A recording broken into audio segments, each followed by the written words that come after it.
Minister. Thank you. The government will not be supporting this motion. On Monday, the report from the Finance and Public Administration Legislation Committee was tabled in the Senate. The committee report includes the recommendation that the Australian government review the COVID-19 vaccine claims scheme and consider the merits of a national no-fault vaccine injury compensation scheme as part of the national immunisation strategy. We have that recommendation from the committee tabled just 3 days ago.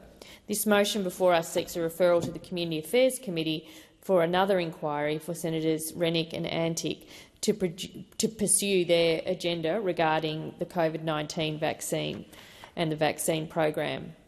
And we saw from Senator Rennick's dissenting report from the committee inquiry where he says the argument that there was a public health emergency associated with COVID-19 is overblown. COVID-19 was of little risk to healthy people of working age population. There was no justification to roll out a novel vaccine that had next to no testing, especially longitudinal on people that had very little risk from COVID. The government does not feel that we should feed this irresponsible view, and in considering this motion we should consider the remarks of the committee report, which found that the benefits of immunisation are vital in protecting the health of the Australian population, and the committee is unanimous in its view that passage of this bill would have severely detrimental effect on Australia's future capacity to manage any future pandemic and consequently on the health of the population. This is because Australia's pandemic response would be inhibited by an inability to source and secure the timely provision of life-saving vaccines in an emergency by a prohibition on the grantings of indemnities.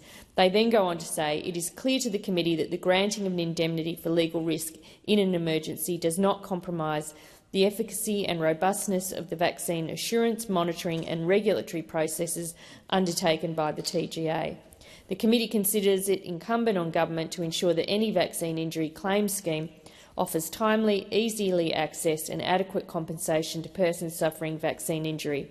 Further, the committee considers it prudent to take seriously any risk of increased vaccine hesitancy associated with the view that the COVID-19 vaccine claims scheme, or indeed any vaccine compensation scheme, is overly onerous.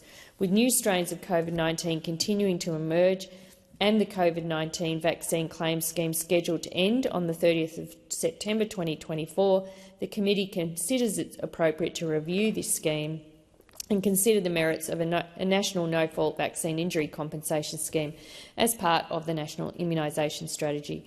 As this report was tabled on Monday, the recommendation will be considered by the government before we provide our response, and there is no need for another inquiry by the Community Affairs Committee.